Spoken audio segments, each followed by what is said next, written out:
Hello students. तो जैसा कि अपन क्लास 12 की प्रश्नावली कर रहे थे तीसरी, जिसमें अपन ने क्लास 12 की तीसरी प्रश्नावली में 3.1, 3.2 और 3.3 इनको पूरा कर लिया था। आज की क्लास में अपन पढ़ने वाले हैं प्रश्नावली 3 के विविध प्रश्नावली, जिसके एक एक करके प्रश्न हल करने वाले हैं। बेसिक और 3.3 तक मैंने पूरा कल वाली क्लास में हो चुका है अपना। आज की क्लास में अपन विविध के एक एक करके क्वेश्चन करने वाले हैं। बिल्कुल आराम से बैठे रहना, आराम से अपन बिल्कुल सिंपल विधि से एक एक क्वेश्चन को हल करने वाले हैं। तो जैसा कि आपको दिख रहा, मैं यहाँ पे आपको प्रश्न बोलूंगा, उसके बाद अपन सॉल्व करेंगे और यहाँ पर जितना हो सके मैं वो लिख दूंगा अपन को क्या क्या दिया हुआ है और क्या क्या अपन को प्रूव करना है। तो मुझे सॉल्व क्या करना हूं मैं, विविध, ठीक है ना। मैं प्रश्नावली कर रहा हूं आज विविध। लास्ट तक अपन ने कर लिया था 3.3 तक पूरा। आज का विविध का प्रश्न नंबर 1 क्या दिया हुआ है, अच्छे से पढ़ते हैं और इसको करते हैं सॉल्व। प्रश्न दिया हुआ है, यदि a तथा b सममित आव्यूह है तो सिद्ध कीजिए कि ab माइनस ba एक विषम सममित आव्यूह है। a और b तो आपस में सममित है, लेकिन उसका एक संबंध दे रखा है ab माइनस ba, वो आपस में क्या है, विषम सममित है। ये जो चौथा प्रश्न है, ये प्रश्नावली 3.3 का 11वां प्रश्न था, ठीक है ना। और 11वां प्रश्न मैंने लास्ट वाली क्लास में कराया 11वां प्रश्न, फिर भी मैं यहाँ पे करवा देता हूँ। प्रश्न नंबर पहला मुझे दिया हुआ है कि a और b सममित आव्यूह है, और सममित आव्यूह का कहने का अर्थ होता है कि a का जो मान है वो उसके परिवर्त के बराबर है, a ट्रांसपोज के बराबर है वो। और इसी प्रकार से b का जो मान है वो b ट्रांसपोज के बराबर है, b के परिवर्त के बराबर है। ट्रांसपोज और परिवर्त एक ही चीज होता है, आप इसको में जो भी बोलते हैं उसके अकॉर्डिंग देख लेना। परिवर्त हिंदी में है, ट्रांसपोज इंग्लिश में है। अब ये कह रहे हैं, ये तो दिया हुआ है मुझे सिद्ध करना है, मुझे सिद्ध करना है कुल मिला के कि AB माइनस BA क्या है, विषम सममित है। मुझे सिद्ध करना है AB माइनस BA क्या है, विषम सममित आव्यूह है। और विषम सममित आव्यूह होने का मतलब होता है, अपन को इसको प्रूव करने के लिए अपन को करना पड़ेगा, यदि मैं इस पूरे का, यदि मुझे संबंध दिया हुआ है, इसका पूरे का परिवर्त लेता हूं, इसको करके पूरे का क्या लेता हूं, परिवर्त, तो जो इसका आंसर आएगा, जो उसका आंसर आएगा परिवर्त का, वो इसके ऋणात्मक मान के बराबर प्राप्त होना चाहिए। मतलब अगर a का मान माइनस के a' के बराबर प्राप्त हो जाता है तो वो विषम सममित है। अपन को इसको पूरे को ही विषम सममित प्रूव करना है। तो अच्छे से समझना क्या करते हैं अपन। यहां से स्टार्ट कर रहा हूं। चूंकि मुझे दिया हुआ है AB माइनस BA और मुझे लेना है इसका परिवर्त।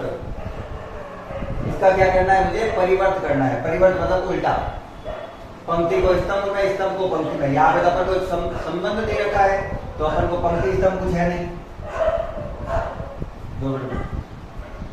चलो इसका करो। तो अगर मुझे दे रखा होता A प्लस B का परिवर्त, तो उसे कैसे लिखूंगा मैं, A परिवर्त प्लस B परिवर्त। दो मिनट आवाज आ रही है।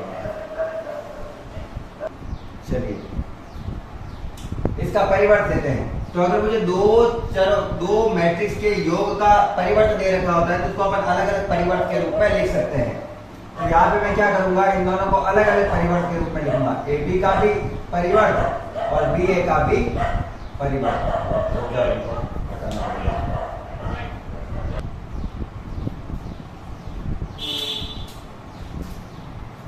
दोनों का अलग अलग परिवर्त कर दिया मैंने, इसका भी परिवर्त कर दिया और इसका भी क्या कर दिया, परिवर्त।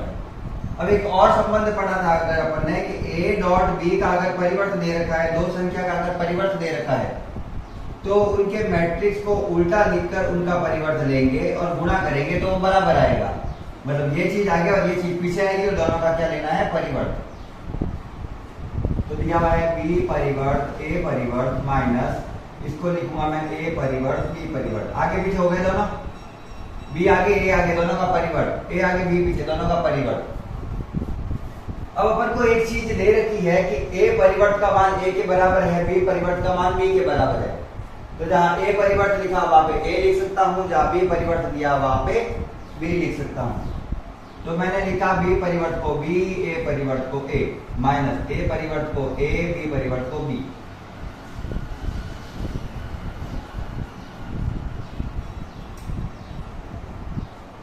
यहां पर देखो मुझे दिया A B minus B A का इनवर्स, यहाँ पे दिया मुझे B A minus A B का इनवर्स। दोनों को सेम बनाने के लिए इसमें से माइनस कॉमन ले रहा हूं। तो माइनस कॉमन लिया तो माइनस वाला तो हो जाएगा प्लस का, माइनस का ए बी तो हो गया प्लस का, और प्लस का बी हो गया माइनस का। ठीक है। और अगर मैं देखूं तो मैंने जो लिया है ए बी माइनस बी ए का परिवर्त, वो ए बी माइनस बी ए के ऋणात्मक मान के बराबर आ रहा है। और अगर किसी चीज का परिवर्त उसी के ऋणात्मक मान के बराबर आता है तो उसे कहा जाता है वह विषम सममित आव्यूह है। तो मैं कह सकता हूं कि ये सारा का ये जो ए बी माइनस बी ए है वो क्या है, विषम सममित आव्यूह है। यह अतः यह विषम सममित आव्यूह है, आव्यूह है। और ये होगा अपन का सॉल्यूशन।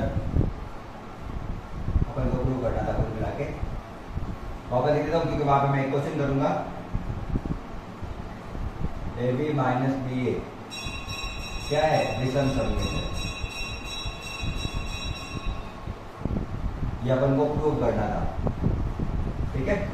और ये हो गया अपन का क्वेश्चन नंबर 1 का सॉल्यूशन। बिल्कुल सिंपल सा है, जहां से स्टार्ट करना था वहां से स्टार्ट किया, परिवर्त दिया, इस परिवर्त का मान इसके खुद के ऋणात्मक मान के बराबर प्राप्त होना चाहिए। ये हो गया इसके ऋणात्मक मान के बराबर। अगर वो कहता है कि सममित आव्यूह है तो यहाँ पे आगे माइनस नहीं आता, तो उसके लिए कोई और कंडीशन दे रखी होती, अपन को वो पुट करनी होती। ठीक है। सॉल्व करो इसको। तब तक मैं लिख देता हूं क्वेश्चन नंबर 2। आज का प्रश्न नंबर 2 क्या है, स्क्रीनशॉट ले लेना, मैं क्वेश्चन समझा रहा हूं। Question number 2।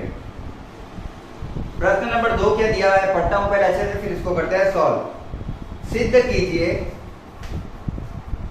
अपन को प्रूव करना है कि B dash A B,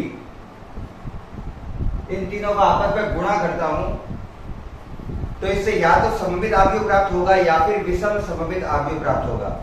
condition क्या है उसके लिए, यदि a सममित है तो ये भी कैसा प्राप्त होगा, सममित। यदि a सममित है तो ये भी सममित प्राप्त होगा, और a विषम सममित है तो ये भी क्या प्राप्त होगा, विषम सममित प्राप्त होगा। ये सिद्ध करना है।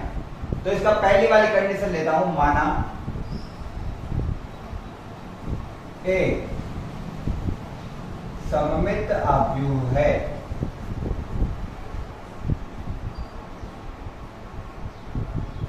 मैंने मान लिया कि माना a क्या है, सममित आव्यूह है। अगर a सममित है तो ये पूरा खुद क्या है वो अपन को चेक करना है। तो a सममित है तो मैं मान सकता हूं कि a का मान किसके बराबर होगा, a डैश के बराबर। ठीक है ना, a का मान किसके बराबर होगा, a डैश a परिवर्त।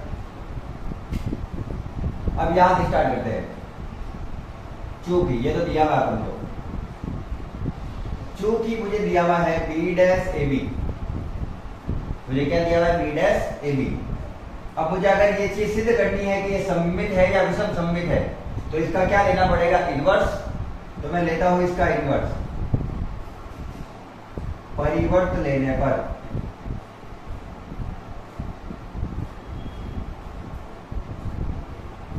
b डैश ए बी का क्या हो गया यहाँ पे, परिवर्त। अच्छे से इसको करते हैं हल। मान लेता हूं पहले b डैश के साथ ये दोनों क्या है, गुणा में है।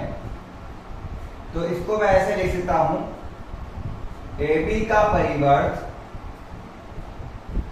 डॉट बी के परिवर्त का भी परिवर्त। ये पूरा a है और यहाँ पे ये अपन का पूरा क्या है, b है। एक बार के लिए मैंने मान लिया। इसका ये आगे, ये पीछे चला जाएगा और ये आगे आ जाएगा, और दोनों के ऊपर परिवर्त का चिन्ह लग जाएगा।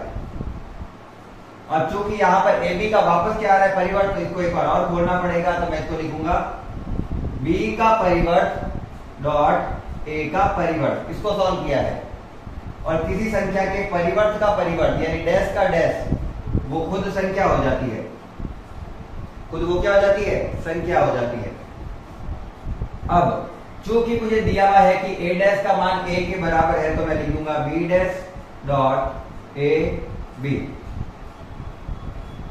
b डैश का b डैश, a डैश का अपन ने a डैश की जगह a लिख सकते हैं और b का b लिखा है।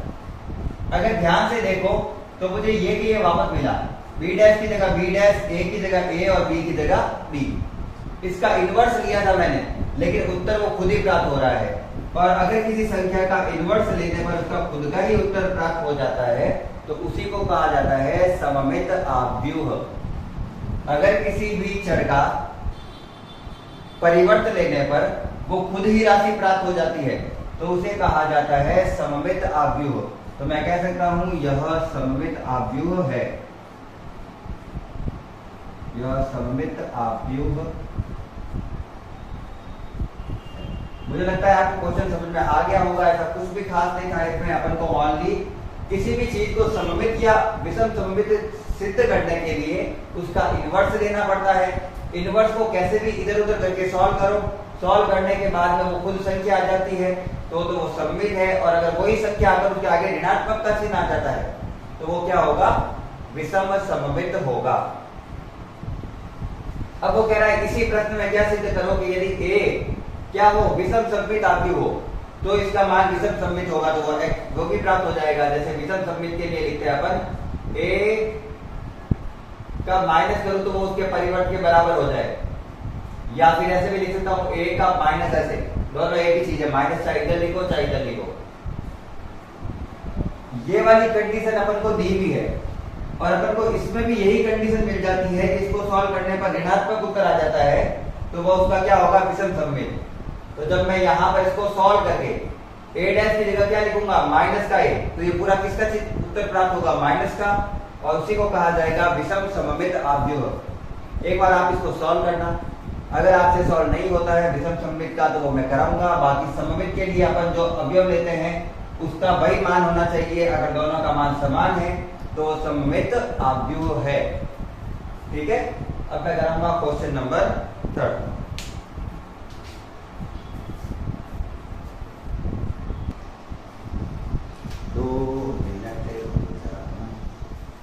चलिए, प्रश्न दिया हुआ है 3। प्रश्न नंबर 3 में आपको क्या दिया हुआ है कि एक मैट्रिक्स है अपन के पास जिसका मान दिया हुआ है ये, एक ए मैट्रिक्स है उसका मान दिया हुआ है ये, जो भी दिखा हुआ है एक्स वाई जेड वाला संबंध है, कोई चर है बहुत सारे। उसके लिए दिया हुआ है कि इसका परिवर्त देकर उससे गुणा करूं, a डैश a अगर करता हूं तो उसका मान इकाई मैट्रिक्स के बराबर आता है। आई का मतलब क्या होता है, इकाई मैट्रिक्स जिसके विकर्ण के सारे अवयव 1-1 हो और बाकी सारे अवयव 0 हो। तो इसके लिए एक्स वाई जेड का मान निकालना है। तो कुल मिला के a डैश निकाल के a डैश को a से गुणा करते हैं, उसको i के बराबर रखते हैं। तो उसके लिए मुझे a डैश चाहिए, तो मैंने निकाला यहां पर a डैश।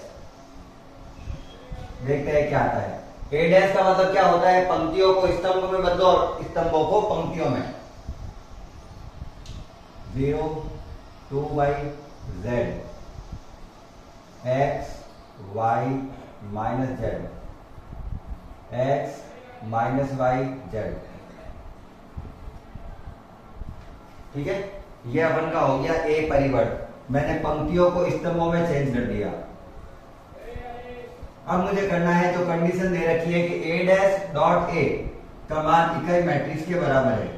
चूंकि a डैश a बराबर किसके है, i के बराबर है। तो a डैश a के मान रख के i के बराबर करते हैं। पहले a डैश को a से गुणा करके लिखते हैं अपन यहाँ पे, और गुणा में मानता हूं आपको करना आता है 0 2y z x y minus z x minus y z को मुझे गुणा करना है इसके साथ। अरे ये आगे लिखना था, सॉरी, ये आगे लिखना था, ये आगे लिखना था, पूरा लिख दिया तो a डैश आगे है। a डैश का मान तो ये रहा 0 x x 2y y minus Y Z minus Z और जेड। क्या इनको आगे पीछे लिखने से फर्क पड़ेगा? तो बिल्कुल पड़ेगा। इनका मान कभी भी समान प्राप्त नहीं होता है। a डैश a का मान कभी भी a डैश के बराबर प्राप्त नहीं होता, इसलिए मैंने सारा हटाया है। अब a लिखना है 0 2y z x y minus z x minus Y और z। और क्या कह रहा है? इसका मान किसके बराबर है? इकाई मैट्रिक्स के। 1 0 0 0 1 0 0 0 1। और इसको इससे गुणा करके लिखूंगा यहां पर। गुणा करना आपको आता होगा, शॉर्ट में गुणा करते हैं, पूरा लंबा गुणा नहीं करेंगे, सीधा गुणा करेंगे अपन। पहली पंक्ति को पहले स्तंभ से, पहली पंक्ति को दूसरे स्तंभ से, पहली पंक्ति को तीसरे स्तंभ से। इस प्रकार पंक्ति में कितने अवयव प्राप्त होंगे अपन को? 3। तो पहली पंक्ति और पहला स्तंभ गुणा करो। 0 को 0 से गुणा किया 0, x को x से गुणा किया x स्क्वायर, प्लस x को x से गुणा किया x स्क्वायर। x स्क्वायर कितनी बार आया? 2 बार। तो मेरे मैट्रिक्स में जो पहला अवयव प्राप्त हो रहा है वो है 2x स्क्वायर। फिर पहली पंक्ति और दूसरा स्तंभ। 0 को 2y से गुणा किया 0 ये, x को y से गुणा किया xy, माइनस x को y से गुणा किया माइनस का xy। तो xy से xy गया तो उत्तर आएगा 0। मैं शॉर्ट में कर रहा हूं, आपको समझना है क्या कर रहा हूं, ठीक है ना? अगर मैं चलो एक बार कर दूं, क्या एक बार पूरा कर लेते, चलो आपको नहीं समझ में आएगा तो एक बार पूरा कर लेते। देखो पहले क्या आ रहा है? 0 x square plus x square, 0 plus x square plus x square, ये पहला आ गया था अपना। दूसरा क्या है? 0 xy minus xy, 0 xy minus का xy। और तीसरा अवयव क्या है? तीसरी पहली पंक्ति तीसरा अवयव 0 माइनस xz प्लस xz।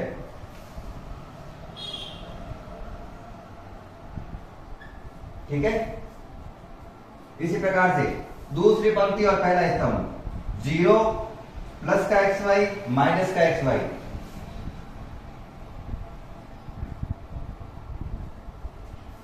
ठीक है? दूसरी पंक्ति दूसरी चलिए ध्यान रखना। अब दूसरी पंक्ति दूसरा स्तंभ 2y को 2y से गुणा किया 4y square plus y square plus y square, 4y square plus y square plus y square. वापस देख लेना, 2y को 2y से गुणा किया 4y स्क्वायर आ गया, y स्क्वायर और माइनस माइनस प्लस का y स्क्वायर, तो वो तीनों प्लस के ही हैं। ये बस होता है, यहाँ माइनस था। दूसरी पंक्ति ये वाला 2yz minus yz minus yz, 2yz minus yz minus yz। तीसरी पंक्ति पहला स्तंभ 0 minus xz plus xz, 0 minus xz plus xz। ठीक है? Sorry plus xz।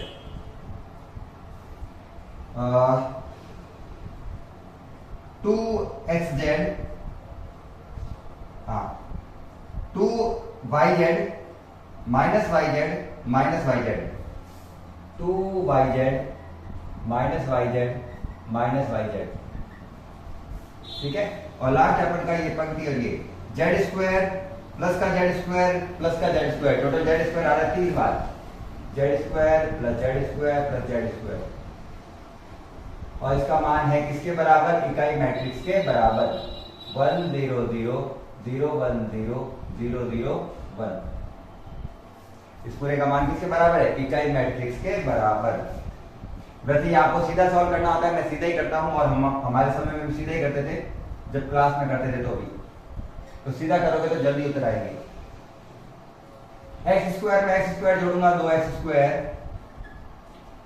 X Y से एक्स वाई गया 0, एक्स जेड से एक्स जेड गया 0। इसी प्रकार से एक्स वाई से एक्स वाई गया 0, 4y square plus Y square plus Y square, total हो गया 6y स्क्वायर। और 2yz में से 1yz गया तो yz, और yz में और yz चला गया तो 0। एक्स जेड से एक्स जेड गया 0, 2 वाई जेड में से 2 वाई जेड चले गए तो 0, जेड जेड और जेड हो गए टोटल 3 जेड स्क्वायर बराबर किसके है 1 0 0 0 1 0 0 0 1। इससे मुझे 3 मान निकालना है एक्स वाई और जेड का। अगर दो मैट्रिक्स आपस में बराबर होते हैं तो उनके अवयव भी आपस में बराबर होते हैं। तो 2x स्क्वायर किसके बराबर होगा 1 के, तो x किसके बराबर होगा, x स्क्वायर किसके बराबर होगा 1/2 के। यहां से स्क्वायर हटेगा उधर रूट जाएगा तो रूट में 2 उत्तर आते हैं, या तो प्लस का या फिर माइनस का, 1/√2। अब ये मत बोलना 1 का रूट कहां गया, 1 का रूट 1 ही होता है। इसी प्रकार से 6y स्क्वायर बराबर भी किसके होगा 1 के। तो इससे सीधा उत्तर लिख रहा हूं मैं, आएगा y बराबर प्लस माइनस में 1/√6, जैसे इसका आया था 1/√2, उसी प्रकार से 1/√6। और लास्ट है अपन का 3z स्क्वायर बराबर 1, 3 नीचे जाएगा, इधर से स्क्वायर हटेगा उधर रूट जाएगा, तो z का मान आएगा 1/√3, वो भी किसमें है प्लस और माइनस में। x का मान भी प्लस माइनस में, y का मान भी प्लस माइनस में, और z का मान भी प्लस माइनस में हो सकता है। सबके मान लिखे हुए ये रहे और ये रहे। सिंपल सा प्रश्न था, यहां से पूरा पूरा छाप लेना, स्क्रीनशॉट ले लेना, क्लास को लाइक कर देना, फटाफट से क्लास को लाइक करते हुए चलना है, चैनल को सब्सक्राइब कर देना और शेयर भी कर देना। चलिए, बिल्कुल ही सरल प्रश्न दे रखा है, बिल्कुल सिंपल।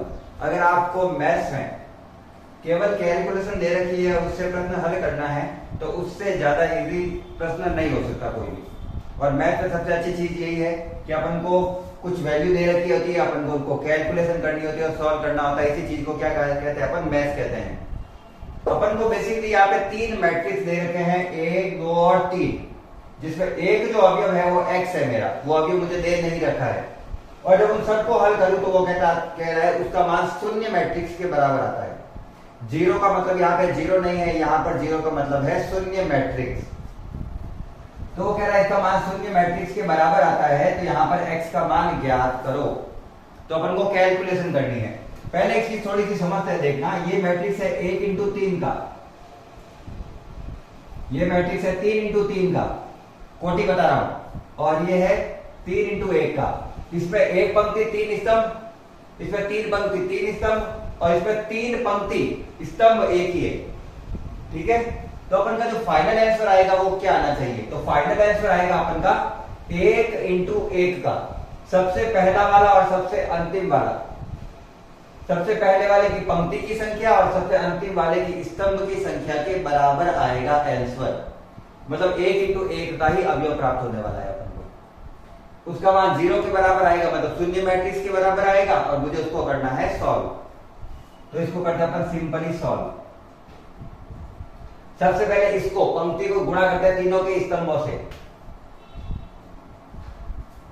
1 को 1 से गुणा किया 1, 2 को 2 से गुणा किया 4, और 1 को 1 से गुणा किया 6। सीधा गिनाऊंगा, देखना मैं 1 और 4 कितना होता है 5, 5 और 1 कितना होता है 6, गुणा करके देखना है। तो पहला अवयव है 6, पहली पंक्ति दूसरा स्तंभ 2 0 0, 2 में 0 0 जोड़ेंगे तो 2 ही होगा, और अपन को गुणा सीधा करना है। 0 2 और 2 4 हो गया, इसको गुणा करना है अभी तक इससे, तो इसको वापस ऐसे ही लिख देते हैं 0 2 x, और यहाँ पे अभी तक भी क्या लिख रहा हूं मैं 0 ही लिख रहा हूं। वो कब लिखूंगा मैट्रिक्स के रूप में, जब इस पूरे को सॉल्व कर देंगे। चलिए इसको सॉल्व करते हैं। पहली पंक्ति पहला स्तंभ, पंक्ति एक ही स्तंभ एक ही, तो एक ही उत्तर आएगा। क्या उत्तर आ रहा है मेरे पास 6 को 0 से गुणा किया 0, प्लस 2 को 2 से गुणा किया 4, प्लस 4 को 1 से गुणा किया 4x, 0 4 4x बराबर में क्या लिखा हुआ है यहाँ पे 0। अब उसको लिख देता हूं मैं मैट्रिक्स के रूप में। ध्यान रखना आपको भी एक बार तो उसको मैट्रिक्स के रूप में लिखना ही पड़ेगा। अगर आप केवल 0 लिख दोगे तो वो कोई भी हल नहीं है उसका। इस सब का मान 0 के बराबर है क्योंकि इधर भी एक ही अवयव है, इधर भी एक ही अवयव है। तो 4 + 4x बराबर है 0 के। 4 उधर गया, प्लस का 4 उधर गया तो माइनस का 4। इस 4 से इस 4 को काटा, एक बार में कट गया, x की वैल्यू आ गई माइनस का 1। सिंपल सा क्वेश्चन था, इससे ज्यादा सिंपल तो क्वेश्चन होता ही नहीं है मैथ में। तो फटाफट इसको छाप लेना और लाइक कर देना चैनल को, वीडियो को। चलिए, इंपॉर्टेंट क्वेश्चन आज की क्लास का पांच का प्रश्न इंपॉर्टेंट है, आपके एग्जाम में आने लायक वाला क्वेश्चन है। ठीक है, क्वेश्चन में क्या कह रहा है पहले अच्छे से पढ़ते हैं।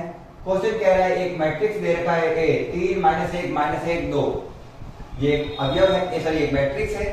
अपन को प्रूव करना है कि इस पूरी समीकरण, जब इन सबके मान निकाल के समीकरण में रखेंगे तो इसका उत्तर कितना आना चाहिए, 0 मैट्रिक्स के बराबर आना चाहिए। ये जो अवयव है इसका a² निकाल के इकाई मैट्रिक्स सबके मान रखेंगे तो इस समीकरण का मान कितना आना चाहिए, 0 मैट्रिक्स के बराबर आना चाहिए। इसके लिए समीकरण में क्या क्या चाहिए, एक तो a² चाहिए, a तो दिया हुआ है और i तो इकाई मैट्रिक्स होता है, वो अपन को पता है। तो निकालने वाली चीज क्या है इसमें, a², और 2/2 का है तो बिल्कुल इजी भी होगा। a² का मतलब क्या होता है, इसको इसी से वापस गुणा करना, 3 - 1 - 1 2, 3 - 1 - 1 2, और इसका निकालते हैं उत्तर। a² बराबर,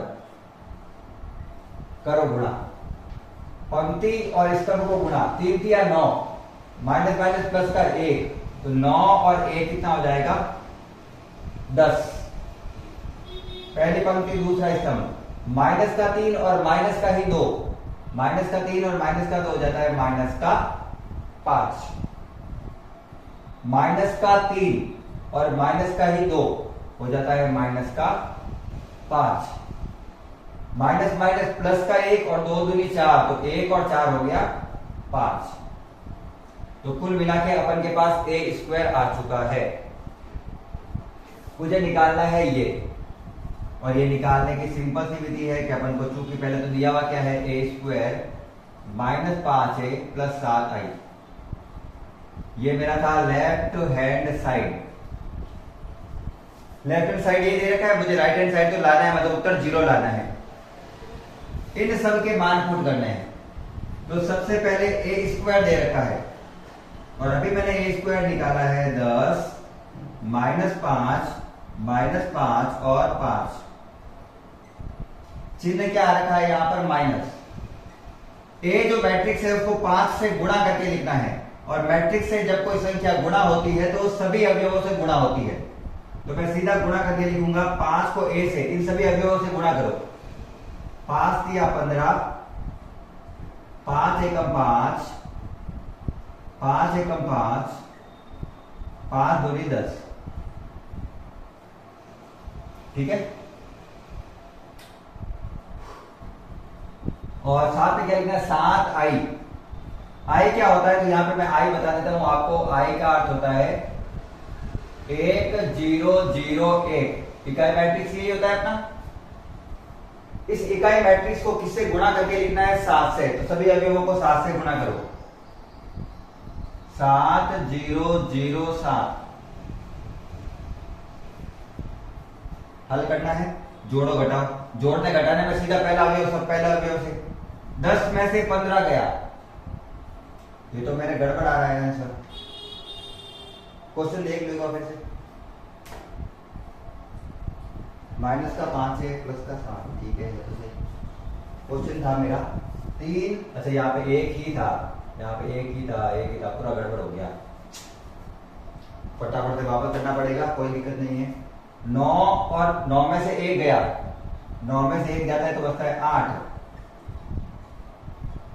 3 और 2 5, वापस देख लेता हूं, 3 और 2 5, ठीक है।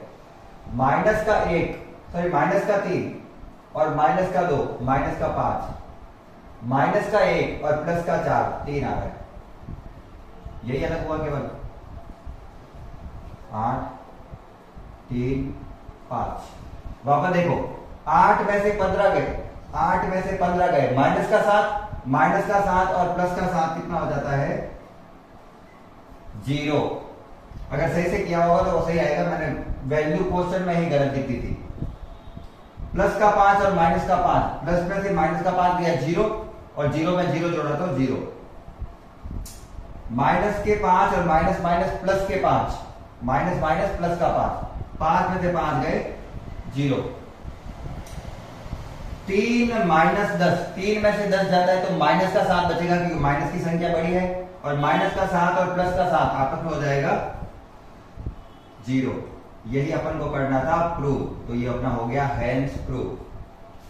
तो चूंकि क्वेश्चन गलत लिखा हुआ था तो मेरा पूरा ही गलत हो गया। बाकी तो अपन के क्वेश्चन बिल्कुल सिंपल सा होता है, कोई दिक्कत की बात नहीं है। और एग्जाम में कभी कभी जिस बच्चों के नंबर कम आ जाते हैं वो इसी से होता है कि संख्या गलत लिख सकते हैं वो, बाकी कोई चीज गलत नहीं होगी। चलिए, ये तो हो गया अपना क्वेश्चन नंबर 5। अब करेंगे क्वेश्चन नंबर 6। उसके लिए पहले इसको हटा देता हूं। चलिए, प्रश्न अपन को छठा दे रखा है, जैसा अपन अभी किया था थोड़ी देर पहले वैसा ही प्रश्न है। प्रश्न में दे रखा है मुझे 3 मैट्रिक्स गुणा में है, और तीनों मैट्रिक्स का जब गुणा करता हूं तो उसका मान शून्य मैट्रिक्स के बराबर प्राप्त होता है। यहाँ पे 0 का मतलब है शून्य मैट्रिक्स। तो अपन को x का मान निकालना है जो कि अपन को मैट्रिक्स के अंदर नहीं दे रखा है। तो उसके लिए तीनों को गुणा करेंगे, उसका मान शून्य मैट्रिक्स के बराबर रखेंगे, मतलब 0 के बराबर रखेंगे, और जो समीकरण हल होगी उससे अपन का उत्तर आ जाएगा। तो करते हैं कि करके फटाफट से सॉल्व। देखना कैसे। पहली पंक्ति को पहले स्तंभ से, पहली पंक्ति को दूसरे स्तंभ से, पहली पंक्ति को तीसरे स्तंभ से पहले गुणा करते हैं तो मुझे 1/3 का उत्तर प्राप्त होगा। करो, x को 1 से गुणा किया x, 0 को इससे गुणा किया 0 ही है, और माइनस को इससे गुणा किया तो माइनस का 2। तो पहली पंक्ति पहले स्तंभ को गुणा किया तो आया ये। पहली पंक्ति दूसरा स्तंभ 0 -10 0, तो -10 ही आया। ये दूसरा अवयव है। 2x -5 -3, ठीक है। और ये तो हो गया अपन का ये, और ये जैसे दिया हुआ है वैसे के वैसे उतार देते हैं। तो मुझे दिया हुआ है x 4 1, और इसका मान किसके बराबर है? शून्य मैट्रिक्स के। अपन को 0 लिखा हुआ है, अपन को उसको क्या लिखना है? शून्य मैट्रिक्स। चलो गुणा करते हैं इसकी पंक्ति को इसके स्तंभ से। एक ही पंक्ति एक ही स्तंभ, तो एक ही उत्तर आएगा। गुणा करो, पहला अवयव से x को x से गुणा किया x स्क्वायर, माइनस 2 को x से गुणा किया 2x,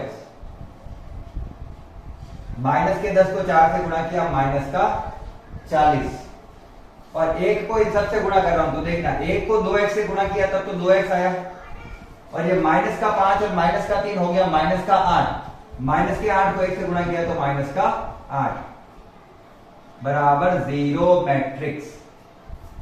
और जब दो मैट्रिक्स आपस में बराबर होते हैं तो उनके अवयव भी आपस में बराबर होंगे। पहले तो यहां से 2x से 2x कैंसिल,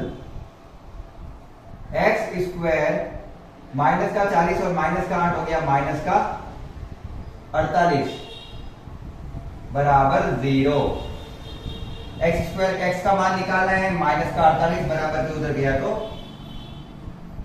प्लस का 48, इधर से स्क्वायर हटाता है उधर जाएगा रूट 48, लेकिन दो उत्तर आएंगे, एक प्लस में और एक माइनस में। अगर मैं इसके गुणनखंड करता हूं तो गुणनखंड क्या रहेंगे? 2 से काटा बचा 24, 2 से काटा बचा 12, 2 से काटा बचा 6, 2 से काटा बचा 3 इंटू 3। तो ग्रुप बन रहे हैं इस 2 का और इस 2 का। ऐसे ही करते हैं, मैं सीधा लिख सकता था, मैं समझाने के लिए कर रहा हूं केवल। तो 2 दूनी 4 तो आ गया बाहर, ग्रुप में होता है तो 1 बाहर आता है, तो एक इसका 2 और एक इसका 2, तो 2 दूनी 4, और इसका तो कोई ग्रुप ही नहीं है तो ये रूट के अंदर ही रहेगा, तो ये रूट का 3 प्लस माइनस 4 रूट 3, ये है इसका उत्तर। छाप लो फटाफट से और क्लास को लाइक कर देना फटाफट से। बिल्कुल सिंपल विधि से समझा रहा हूँ आपको, बिल्कुल सरल तरीके से सॉल्व करके। तो क्लास को लाइक करते हुए चलना है, चैनल को सब्सक्राइब कर लेना है और दोस्तों को जहां तक हो सके शेयर कर देना ताकि उनके भी काम आ जाएंगे।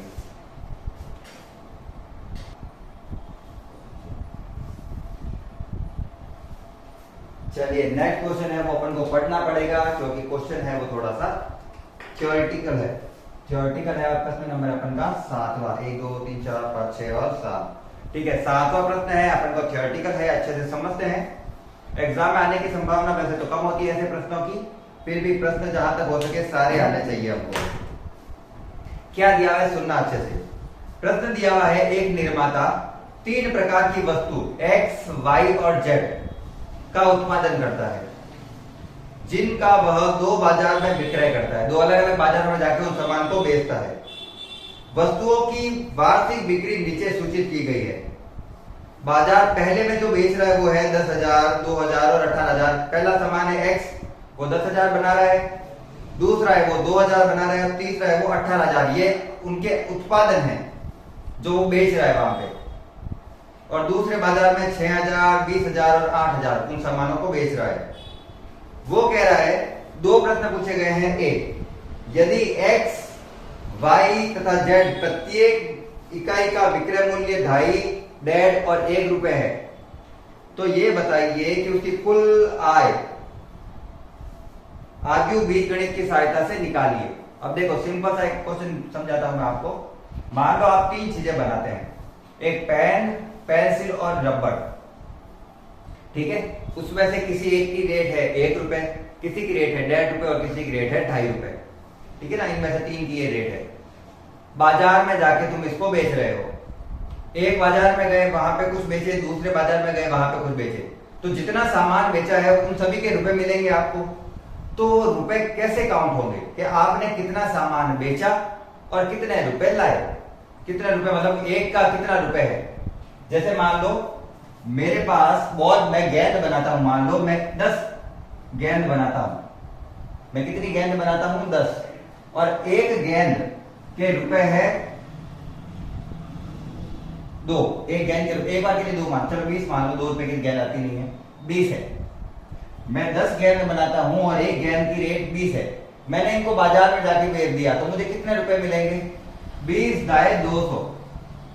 तो हमेशा टोटल रुपए कैसे पता चलते हैं कि एक चीज के रुपए कितने हैं और अपन ने बनाई कितनी है या फिर बेची कितनी है, इसी से पता चलता है। और यही चीजें करनी है, मतलब अपन को उसके मूल्यों से उसके उत्पादन को क्या करना है, गुणा करना है। अब मैं करता हूं बाजार 1 व 2 के लिए, पहला कर रहा हूं, ठीक है ना। बाजार 1 व 2 के लिए मैं ओनली एक ही करूंगा। अब ये आपको करना है, खुद कर लेना। अभी सेम है क्योंकि इसलिए मैं करूंगा नहीं। क्या क्या सामान बेचा था उसने, 10,000, 2,000, 18,000, 10,000, 2,000, 18,000। ये तो पहला मार्केट था। और दूसरा क्या है, दूसरे में क्या क्या बेचा उसने, 6,000, 2,000, 8,000, 6,000, 2,000 थोड़ी बाद में 20,000 और 8,000। ये उसने सामान बेचा है पहले मार्केट में और दूसरे मार्केट में। ये पहला मार्केट है, ये दूसरा मार्केट है। ठीक है, अब उसको कितने रुपए मिल रहे हैं, तो चूंकि इनको मैंने पंक्ति के रूप में लिखा है, उनको कैसे लिखूंगा, स्तंभों के रूप में। एक्स वाली चीज की रेट कितना मिलता है अपन को, एक्स के कितने मिलते हैं 2.5 रुपए। वाई वाली चीज के कितने रुपए मिलते हैं अपन को, 1.5 रुपए। एक 0 लिखूंगा पीछे तो उससे कोई फर्क नहीं पड़ेगा, ध्यान रखना। और इसके कितने मिलते हैं अपन को, 1 रुपए। तो इसको 1.0 लिख देता हूं एक बार के लिए। और इन दोनों को गुणा करेंगे तो अपन को पहले वाले प्रश्न का उत्तर प्राप्त हो जाएगा। बस इतना सा था ये, करिए गुणा करो।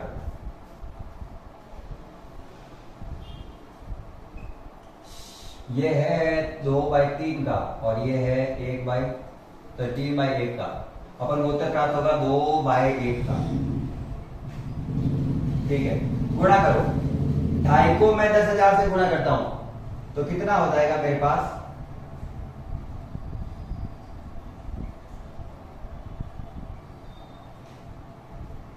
25,000। इसको इससे गुणा किया तो 25,000, इसको इससे गुणा करूंगा तो आएगा 15 दूना 30, 3,000, और इसको इससे गुणा करूंगा प्लस में ऐसा ना, और इसको इससे गुणा करूंगा तो 18,000। ये पहले मार्केट से अपन को जो रुपए मिले वो है, पहले मार्केट से ये सब मिलेंगे, पहला मार्केट और उनको उनके अवयवों से, उनकी संख्याओं से गुणा किया है। इसी प्रकार से ये दूसरा मार्केट को दूसरे से गुणा करते हैं। 6,000 को 2.5 से गुणा किया तो 25 संग 150, तो मेरा आगे यहाँ पे 15,000 प्लस 25 को 2 से गुणा किया 50, सॉरी डेढ़ को बढ़ना है ना, 20 का हो गया 30,000 प्लस इसको इससे गुणा किया 8,000 को 1 से गुणा करेंगे तो 8,000 ही आएगा। तो अगर मैं पहले मार्केट की बात करूं तो पहले मार्केट से मुझे कितने रुपए मिले हैं, 25,000 और 3 28,000, 28,000 में 8 जोड़ा, 28 में 8 जोड़ा तो आएगा मेरे पास 36, 46,000 हो गए। और दूसरे मार्केट से कितने मिले मेरे को, 15 और 30, 15 और 30 हो गए 35, सॉरी 15 और 30 हो गए मेरे पास 45, 45 में 8 जोड़ना है, 45 में 8 जोड़ा तो आ गया 53। तो पहले मार्केट से मिल रहा है मुझको 46,000 रुपए और दूसरे मार्केट से मिल रहा है मुझे 53,000 रुपए। दोनों को जोड़ देना, ये आपके दोनों को जोड़ोगे तो इसका फाइनल आंसर आ जाएगा कि उसको पहले वाले प्रश्न में कितना उत्तर प्राप्त हुआ है। जो पहला था ना आपका ए, उससे आपको पता चल जाएगा पहले वाले में क्या प्राप्त हुआ है आपको। अब वो मान लो वो कह रहा है कि अगर रेट तो ये मार्केट तो इतने ही बेच रहा है वो, लेकिन रेट चेंज करके उसने क्या कर दिया, इसको बेचे अगर वो 2 रुपए में, इसको बेचे अगर वो 1 रुपए में और इसको बेचे 50 पैसे मतलब 0.5 में, तो फिर कितने रुपए प्राप्त होंगे। तो यहाँ पे लिखोगे 2, यहाँ पे लिखोगे 1 और यहाँ पे लिखोगे 0.5 और फिर सब गुणा करोगे और देखोगे क्या उत्तर आ रहा है। मेरे पहले प्रश्न का ये आ रहा है, दूसरे प्रश्न का मैं मानता हूं आप खुद कर लोगे क्योंकि एक जैसे प्रश्न अपन इतने तो नहीं करते हैं। तो यहां तक आपको अगर समझ में आ गया तो ऐसे कैसे छाप देना और क्लास को लाइक भी कर देना।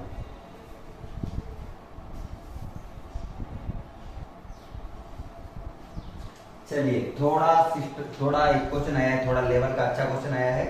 क्वेश्चन तो वैसे सिंपल ही है, लेकिन अगर आपको लग रहा है कि ये क्वेश्चन क्या है तो एक बार मैं समझाता हूं पहले, फिर आपको अच्छे से फिर आपको एक्सप्लेन करेंगे इसके लिए। देखो मुझे दिया हुआ है प्रश्न 8 में कि एक कोई मैट्रिक्स है, कोई अवयव नहीं है, ये क्या है, कोई पूरा मैट्रिक्स है। अपन को तो मैट्रिक्स भी सोचना पड़ेगा कि ये मैट्रिक्स क्या होगा। किसी मैट्रिक्स को इससे गुणा किया मैंने और मेरे उत्तर आ रहा है ये वाला। किसी मैट्रिक्स को इस मैट्रिक्स से गुणा किया तो उत्तर ये वाला आ रहा है, वो कह रहा है ये चीज। तो मुझे कह रहा है कि जो एक्स मैट्रिक्स है उसके अवयव ज्ञात करो, सारे के सारे अवयव ज्ञात करो उसके। तो इसका मतलब ये नहीं है कि एक्स को अंदर गुणा कर दें, एक्स खुद कोई अवयव नहीं है, एक्स एक पूरा मैट्रिक्स है और उस मैट्रिक्स के अवयव अपन को सारे जितने होते हैं वो सारे ज्ञात करने हैं। अब सबसे पहले तो समझने वाली चीज ये है कि ये एक्स कितने बाय कितने का मैट्रिक्स होगा। तो उसका सबसे सिंपल सा क्वेश्चन ये होता है कि अपन को पहले तो पता होना चाहिए ये मैट्रिक्स कितने कोटि का है, 2 इंटू 3 का। तो इधर वाले जब गुणा करो तो वो भी कितने के प्राप्त होने चाहिए, 2/3 का।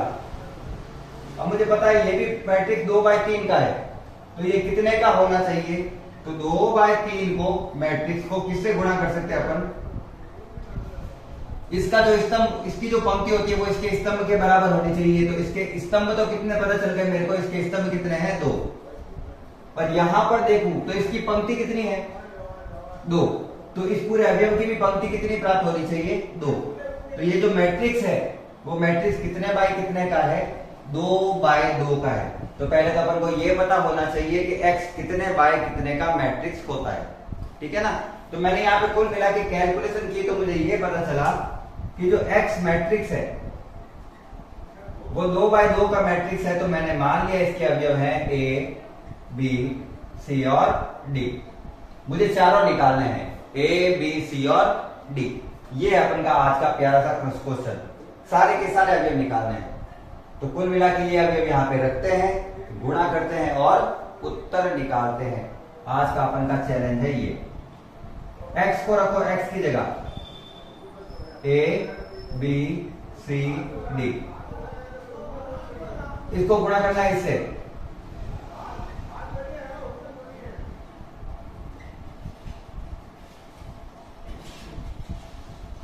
और इसका मान है -8 -9 2 4 6।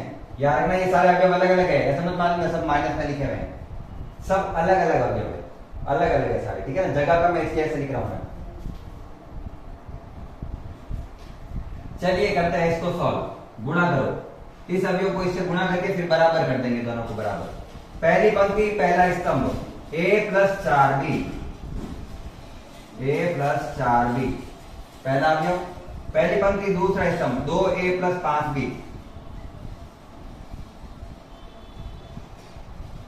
पहली पंक्ति तीसरा स्तंभ 3a + 6b। वापस यही नीचे वाली पंक्तियों को ऊपर वाले सबसे स्तंभों से गुणा, c + 4d 2c + 5d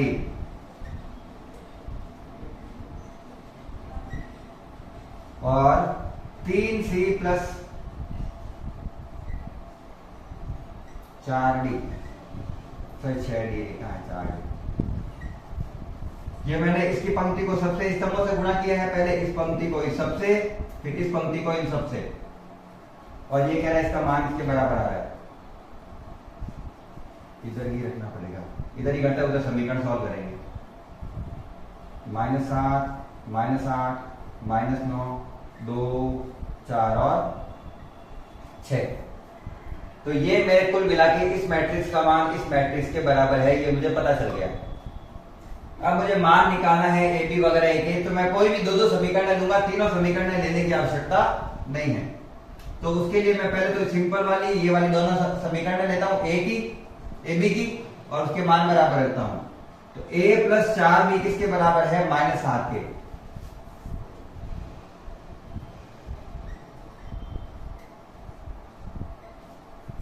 और 2a + 5b बराबर किसके? -8 के। पहला अवयव पहले के और दूसरा अवयव दूसरे के।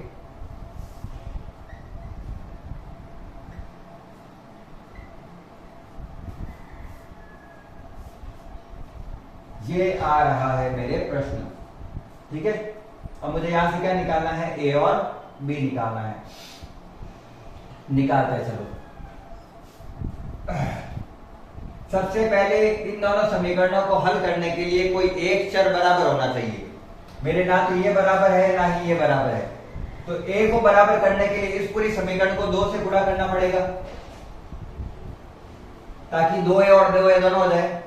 तो समीकरण 1 जो है उसको गुणा कर रहा हूं 2 से, और फिर उसके साथ में जोड़ दूंगा मैं इक्वेशन नंबर, घटा दूंगा उससे इक्वेशन नंबर 2। अच्छे से देखना कैसे। समीकरण 1 को 2 से गुणा करो, तो इसको 2 से गुणा किया तो 2a, प्लस इसको 2 से गुणा किया 8b, प्लस इसको 2 से गुणा किया -14। इसको 2 से गुणा कर दिया पूरे को, इसके साथ क्या, इससे क्या घटाना है मुझे? ये वाला पूरा। तो 2a + 5b + -8, इन सबको इसमें से घटाना है। तो प्लस वाले चिन्ह तो हो जाएंगे माइनस, और माइनस वाले चिन्ह हो जाएंगे प्लस। 2a से 2a कट गया, 8b में से 5b गया, 3b बराबर -14 में से 8 गए -6। तो यहां से अगर मैं देखूं तो मुझे b क्या प्राप्त हो रहा है? 3 से 6 गया 2 बार में, b बराबर -2। b मुझे प्राप्त हो गया -2। अब ये -2 है, उसे समीकरण नंबर 1 में पुट करते हैं और देखते हैं क्या आता है। b का मान पुट कर रहा हूं इक्वेशन 1 में। a की जगह a, +4 की जगह 4, लेकिन जहां b लिखा हुआ है वहां पे लिखूंगा -2 बराबर -7। a + -8 बराबर -7। -8 उधर जाएगा तो +8, -7 पहले से लिखा हुआ है, 8 माइनस का उधर गया तो प्लस का हो गया, और -7।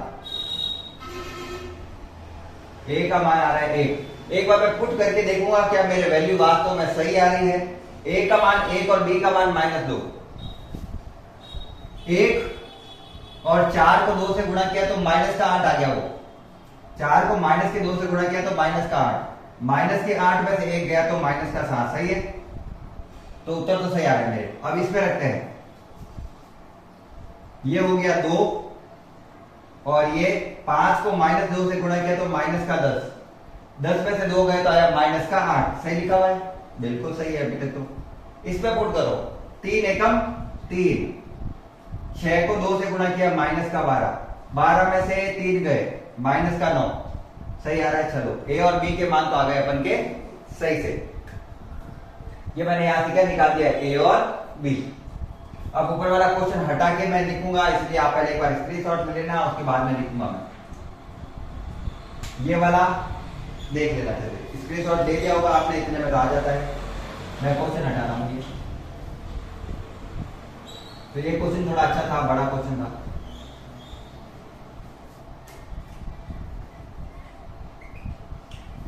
ए बी के तो निकल गए, अब सी डी के संबंध लेते हैं। c प्लस 4d बराबर है 2 के। ये समीकरण हो गई मेरे पास तीसरी। और 2c प्लस 5d बराबर है मेरे पास 4 के। अब मैं अगर अच्छे से देखूं तो मुझे बराबर, तो इसमें भी कोई वैल्यू नहीं दे रखी है, तो बराबर किसको करेंगे, c को।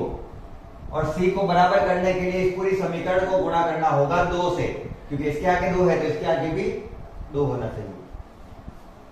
तो इक्वेशन 3 को 2 से गुणा करके घटाऊंगा मैं इक्वेशन 4। तो गुणा करो, 2 को सबसे गुणा करो, 2c प्लस 4 दूना 8d बराबर 4, 2 दूनी 4। ये हो गया 2c प्लस 5d बराबर 4। क्योंकि मुझे घटाना है तो सबके चिन्ह करते हैं अपन चेंज। और मैं एक बार चिन्ह देख लेता हूं, मेरे चिन्ह गड़बड़ हो जाते हैं बार बार। 2c से 2c गया, 4d से 5d गया 3d, 4 से 4 गया 0। यहां से d अगर 0 में इसके बटा में जाएगा तो 0 बटा 2, 3 भी क्या होता है, 0 ही होता है। तो d तो मेरे पास आ गया 0। अब मुझे निकालना है बेसिकली c का मान। तो 0 का मान, d का मान लिख रहा हूं समीकरण 3 में। d का मान समीकरण 3 में रखने पर हिंदी में आराम से पूरा लिख लेना। c का c प्लस 4 इंटू 0 बराबर 2। c बराबर 2, क्योंकि 4 इंटू 0 तो 0 ही हो जाता है। तो c बराबर 2। क्या इसका मान सही आ रहा है, चेक करते रहना बेटा, वैल्यू चेक जरूर करना। c का मान है 2 और d का मान है 0, तो ये पूरा 0, तो उत्तर आ रहा है 2। d तो वैसे भी 0 रहा है, d को तो गिनने की जरूरत ही नहीं है। 2 को 2 से गुणा किया 4, 3 को 2 से गुणा किया 6। बिल्कुल सारे के सारे उत्तर अपन के सही है। और ये हो गया अपन का 11वें प्रश्न का पूरा के पूरा 11वां था ये, सॉरी ये प्रश्न था 7वां आपके बुक में। पहले वाली बुकों में ये 11वां प्रश्न था, ठीक है। तो इसका स्क्रीनशॉट ले लेना, और अगर क्वेश्चन समझ में आ गया हो और आपको अगर कुछ बेनिफिट हुआ हो इस क्वेश्चन से, तो क्लास को लाइक कर देना है, साथ ही चैनल को सब्सक्राइब भी कर लेना है, क्योंकि अपन सारे प्रश्न करने वाले हैं यहाँ पर। चलो फटाफट स्क्रीनशॉट ले लो, उसके बाद में करता हूं, मैं हटाता हूं।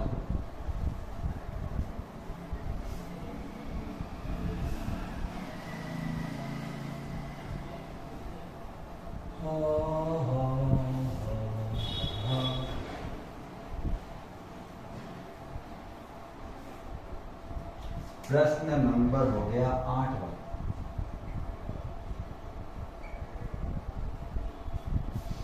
एक 2 3 4 5 6 7 8,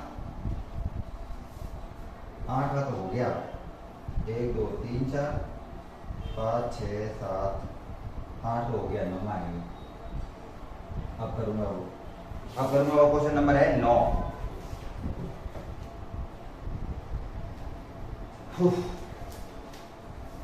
चलिए प्रश्न क्या दिया हुआ है, एमसीक्यू लागे। प्रश्न क्या दिया हुआ है, अच्छे से पढ़ लेते हैं। प्रश्न दिया हुआ है यदि a बराबर अल्फा बीटा गामा और माइनस का अल्फा है। तो इस प्रकार ए स्क्वायर बराबर आई हो तो अपन को क्या सूत्र मिलेगा वो देखना है। ए स्क्वायर बराबर आई है तो उसके लिए पहले मुझे निकालना पड़ेगा ए स्क्वायर, ठीक है ना। मुझे दिया हुआ ए स्क्वायर बराबर किसके है, आई के है, ये दिया हुआ है मेरे तो सॉल्व करो कि इसका उत्तर क्या आएगा। उत्तर निकालते हैं तो पहले ए स्क्वायर निकालें। ए स्क्वायर का मतलब होता है इसी मैट्रिक्स को इसी मैट्रिक्स से गुणा करना है। ये अल्फा बीटा गामा और माइनस अल्फा है, ठीक है ना। और अल्फा का चिन्ह बिल्कुल ऐसा ही है, इसका बिल्कुल ऐसा ही लिखना है आपको भी। अब गुणा करो आई स्क्वायर के बराबर रखो और उत्तर निकाल लो। ए स्क्वायर पहली पंक्ति पहला स्तंभ, अल्फा को अल्फा से गुणा किया अल्फा स्क्वायर प्लस बीटा को गामा से गुणा किया बीटा गामा। पहली पंक्ति दूसरा स्तंभ, अल्फा को बीटा से गुणा किया alpha beta minus plus minus alpha को बीटा से गुणा किया अल्फा बीटा। दूसरी पंक्ति पहला स्तंभ, अल्फा को गामा से गुणा किया अल्फा गामा माइनस अल्फा को गामा से गुणा किया माइनस का अल्फा गामा।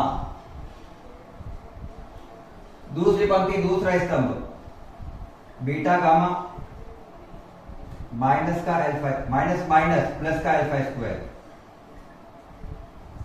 ठीक है। अब वो प्रश्न क्या दे रहा है कि ए स्क्वायर बराबर किसके है, आई के। तो पहले इसका उत्तर लिख दो एक बार। ए स्क्वायर बराबर आ रहा है मेरे alpha square plus beta gamma. इसका मान अल्फा बीटा में से अल्फा बीटा गया 0, अल्फा बीटा में से अल्फा बीटा गया 0। इसका मान ये आएगा beta gamma plus alpha square. प्रश्न के अनुसार करते हैं। प्रश्न में क्या दिया हुआ है कि ए स्क्वायर बराबर है आई के। तो ए स्क्वायर क्या है अपना, alpha square plus beta gamma 0 0 alpha square plus beta gamma बराबर है इकाई मैट्रिक्स के बराबर। और इकाई मैट्रिक्स रहा है, इकाई मैट्रिक्स तो आपको आ ही गया होगा, पूरा चैप्टर हो गया है इसलिए। तो इसका मान किसके बराबर होगा, इसके पहले अवयव के बराबर। तो alpha square plus beta gamma बराबर होगा 1 के प्लस का 1, इधर आया तो माइनस का 1। और ये जिसमें दिख रहा है भाई इसका उत्तर है। तो ऑप्शन नंबर है alpha square plus beta gamma minus का 1। या फिर आपका दिया हुआ है वो सी वाला, अगर मैं बराबर के सबको उधर भेज दूं तो प्लस का 1 हो जाएगा माइनस का 1 हो जाएगा प्लस का, ये प्लस का हो जाएगा माइनस, ये प्लस का हो जाएगा माइनस। तो ऐसा मत सोचना आंसर आया ही नहीं, सबके चिन्ह तो चेंज कर ही सकते हैं अपन एक साथ। तो ऑप्शन नंबर है आपका सी। और ये हो गया आपका क्वेश्चन नंबर 9। मैंने क्वेश्चन शायद आगे पीछे कर दिए थे, आगे चेक करना पड़ेगा अच्छे से कौन सा क्वेश्चन क्या है। चलिए कोई नहीं, बाद में देखते रहेंगे। प्रश्न नंबर 10, यदि एक अवयव सममित तथा विषम सममित दोनों ही है, एक अवयव है वो सममित अवयव भी है और विषम सममित अवयव भी है, ठीक है, दोनों है, तो इसके लिए क्या कंडीशन होनी चाहिए। ए एक विकर्ण अवयव है, ए एक विकर्ण अवयव है, जरूरी नहीं है। ए एक शून्य अवयव है, शून्य अवयव हो सकता है, शून्य अवयव के सारे अवयव सेम होते हैं, चाहे उल्टे करो चाहे सीधे करो।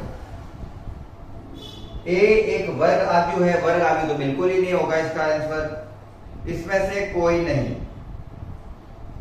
तो एक विकर्ण अवयव, वैसे तो विकर्ण अवयव जरूरी नहीं है, तो इसका आंसर है बी। ए क्या है, शून्य अवयव है, शून्य अवयव के सारे अवयव बराबर होते हैं, इसलिए चाहे वो सममित हो चाहे विषम सममित हो, दोनों ही चल जाएगा। तो इसका आंसर हो गया बी, 10वें का उत्तर हो गया बी। लास्ट प्रश्न हो गया अपन का 11वां। यदि ए एक वर्ग अवयव है, वर्ग अवयव मतलब समझते हो, कोटि और कोटि में जो पंक्ति और स्तंभ होंगे दोनों बराबर होते हैं। इस प्रकार है कि ए स्क्वायर बराबर ए है, ए स्क्वायर का मान खुद के ही बराबर है उसके, तो 1 प्लस ए क्यूब माइनस 7a बराबर किसके होगा। एक क्वेश्चन दिया हुआ है, सॉल्व करना पड़ेगा, शायद देख लेते हैं, शायद तक सॉल्व करना पड़ेगा, शायद तक। प्रश्न नंबर 11 ये कह रहा है कि एक मैट्रिक्स है वो खुद के ही वर्ग के बराबर है, ठीक है, और अपन को एक समीकरण दे रखी है, ये तो दिया हुआ है, और दिया हुआ है i प्लस ए क्यूब का होल क्यूब बराबर है माइनस 7a। इसका मान किसके बराबर होगा, सॉल्व करके देखना पड़ेगा किसके बराबर होगा वो। तो पहले a प्लस बी के होल स्क्वायर होल क्यूब से इसको खोलो तो आएगा i cube plus 3i square a plus 3i a square plus a cube minus 7 है। ये मेरा एक पूरा दे रखा है, इसको हल करके देखना है उत्तर क्या आता है। i का क्यूब होता है, i इकाई मैट्रिक्स मतलब होता है एक को खुद से चाहे कितनी भी बार गुणा करो एक ही उत्तर आता है, तो इसका हो गया i प्लस आई स्क्वायर का, जैसे कि मैंने कहा इकाई मैट्रिक्स है, इकाई मैट्रिक्स को किसी जिससे भी गुणा करने पर कोई फर्क नहीं पड़ता, तो यहां से मैं आई स्क्वायर को हटा सकता हूं। यहां से क्यों नहीं हटाया, क्योंकि साथ में कुछ था ही नहीं, यहाँ पे 3 और a है तो अपन लिख देंगे 3a प्लस आई को हटा दिया, आई को तो हटा दिया, और a स्क्वायर को मैं क्या लिख सकता हूं a।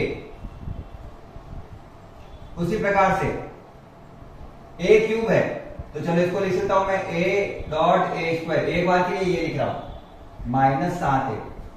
तो i को इनसे तो हटा दिया मैंने, क्योंकि काम का नहीं है, वो इकाई का अर्थ होता है एक, तो हटा सकते हैं अपन। i प्लस 3a और 3a हो गया 6a। a स्क्वायर को मैं लिख सकता हूं a स्क्वायर को लिखूंगा a, और a इंटू ए वापस क्या हो जाएगा a स्क्वायर, तो इसका फाइनल उत्तर आएगा a minus 7a। i plus 7a, 6a और a 7a हो गया माइनस 7a, 7a से 7a गया तो फाइनल उत्तर आया मेरे i, तो इसका उत्तर आएगा इकाई मैट्रिक्स के बराबर। तो ये इसकी कैलकुलेशन है बेसिकली, और इसका उत्तर आया है i।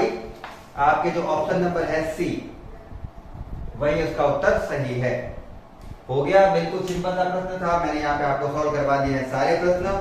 आज अपन ने तीसरी प्रश्नावली को पूरा के पूरा क्या किया है यहाँ पे कंप्लीट।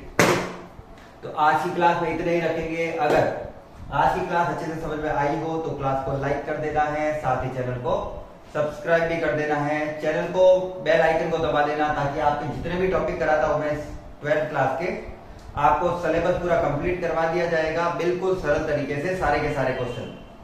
आज की क्लास को अंत तक देखने के लिए धन्यवाद। राधे राधे, जय हिंद, जय भारत।